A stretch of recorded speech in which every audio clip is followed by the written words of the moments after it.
So if I were to make the assumption that Trump utilized content creators better in the previous election, does the platform that houses most of the content creators get to sway what should be heard since you control the narrative?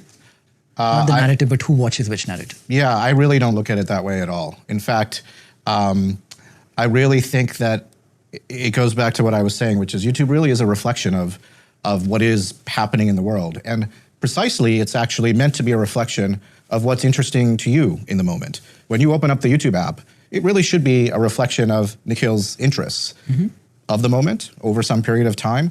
Doesn't mean that it's just that. There's obviously, we endeavor to show a diversity of content, but it's generally oriented around what we know to be of your personal interest based on your viewing habits, et cetera. So you, as the user, really are in the driver's seat in terms of what type of content you're looking for, what you're looking to view. And it's the job of the content creators to be true to who they are, but then to use the YouTube platform to build an audience.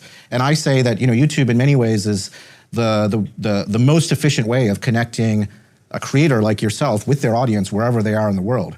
But it's really just that. You are the one responsible for actually producing the content that's interesting to people. And I, as a fan of yours, am only going to watch it to the extent that I'm interested. And so that's fundamentally what happens on YouTube. In your question about what happened in the recent elections in the US, I do think that news commentators, podcasters, or whatever you want to call them, played a big role in that election.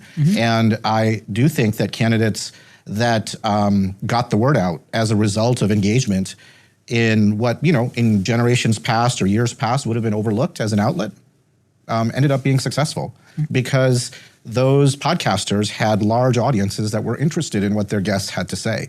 And we saw that play out over and over. You know, I always say that the success of podcasts on YouTube, you know, came into focus last year. You know, obviously the elections were kind of a pivotal point in the US, but it was like an overnight success many years in the making. Right. Because when we first started investing in podcasts, and I'm curious what your experience is on our platform, we made like 2 or 3 really big bets that I think back then would have been kind of strange. Well, the biggest is we bet on the fact that people would want to watch a conversation, not listen to it. Lots of people listen to podcasts on YouTube, but lots of people watch it. And obviously COVID was an accelerator. When people were at homes, they wanted to see what was happening. But there's an enormous amount of content, podcast content, that's viewed, not just on mobile phones, but on television screens. So that was one.